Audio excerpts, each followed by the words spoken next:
Assalamualaikum warahmatullahi wabarakatuh. Shalom. Good morning, ladies and gentlemen.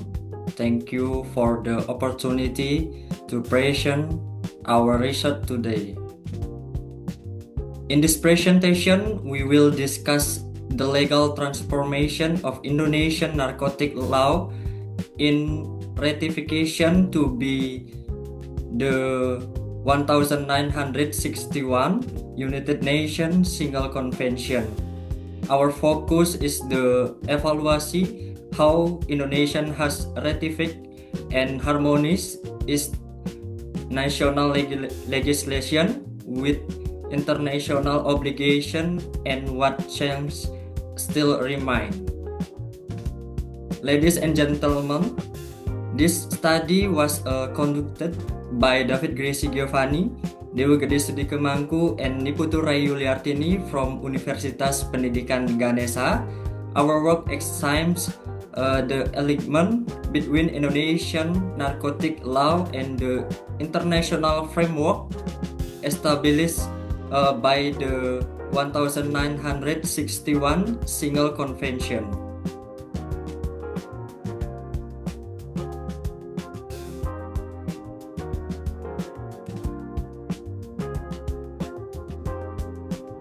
Ladies and gentlemen,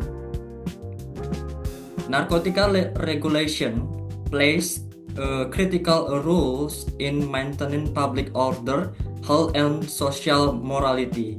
Indonesia's legal system aims to control production, distribution, and supervision of the narcotic substance to prevent misuse.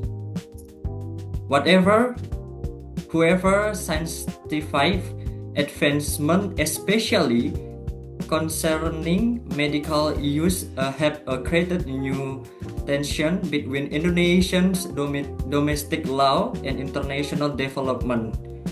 In the 1961 Single Convention remained the central framework global emphasizing controlled by but scientification justified medical use.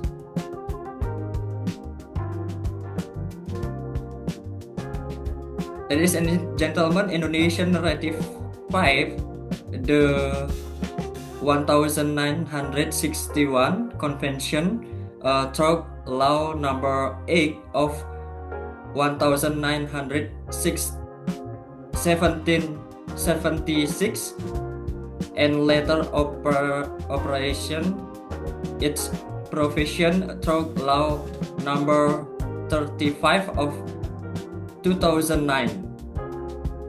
Yet despite global reform such as the 2020 update by the Commission on Narcotic Drug reforming cabins from Schedule 4, Indonesia maintains a highly restrictive stance. Research indicates present disharmony between international obligation and national legislation, particularly regarding drug scheduling, implementation mechanism, and the domain of the punitive, retributive, then rehabilitative approach. Ladies and gentlemen, in the next method, this research use a normative legal methodology. We apply two main approach. First, the state approve reviewing the Single Convention, Law Number 8, slash 1961, Law Number 22, 1961, and Law Number 35 2020. Second, the conceptual approach exploring theories of the legal transformation, norm internalization, surveying this criterion under Article 39 and the principle of pacta sunt servanda, and the data were analyzed equality fairly to identify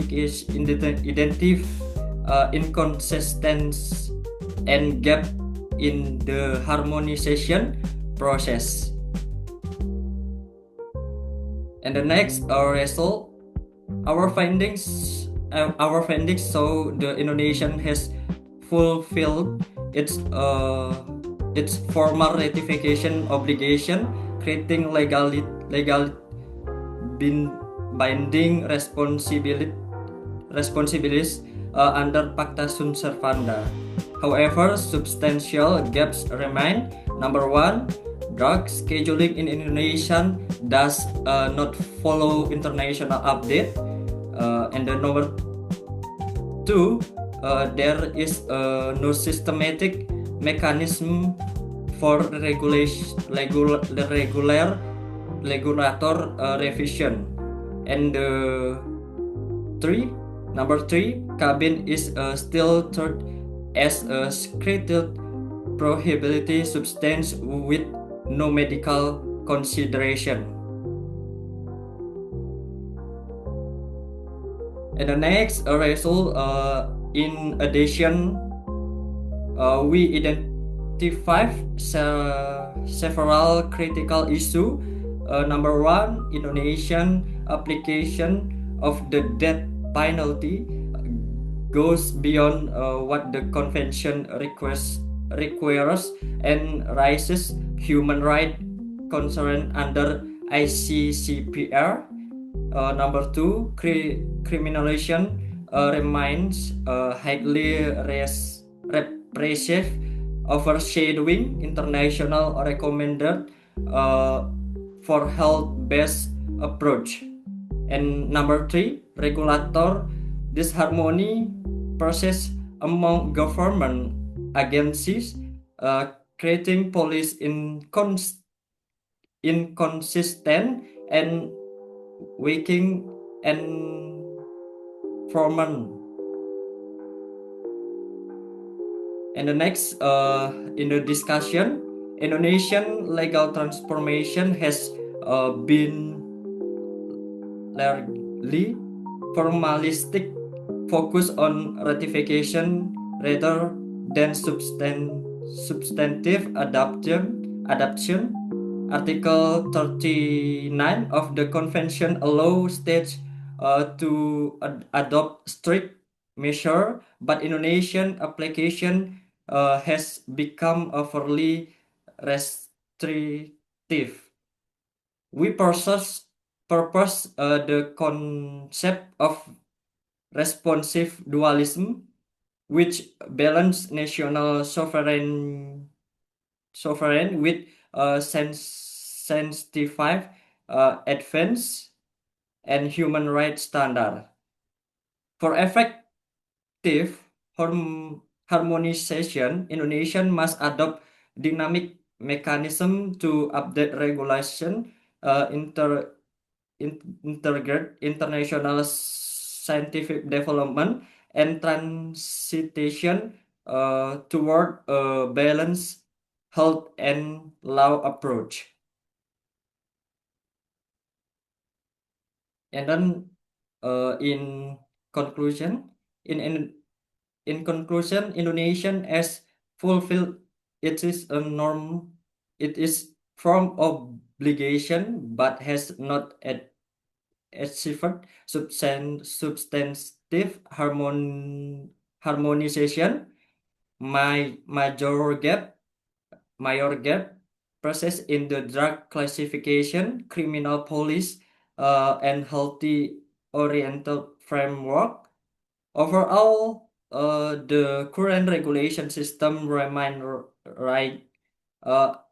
outdated and inconsistent with global scientific progress. A transformation proof such as a responsive dualism, is essential, but too bold and adaptive just and based narcotic police framework. Uh, and then, ladies and gentlemen, key takeaways. Ultimately, harmonization between Indonesian national law and the 1061 Convention be must go beyond complete. It is a requirement in targeting constitutional right, public health priority, international standard, and scientific evidence into any framework. And finally, uh, ladies and gentlemen, thank you for your attention. We hope this presentation contributes to the ongoing discussion on narcotics law reform in Indonesia. Thank you.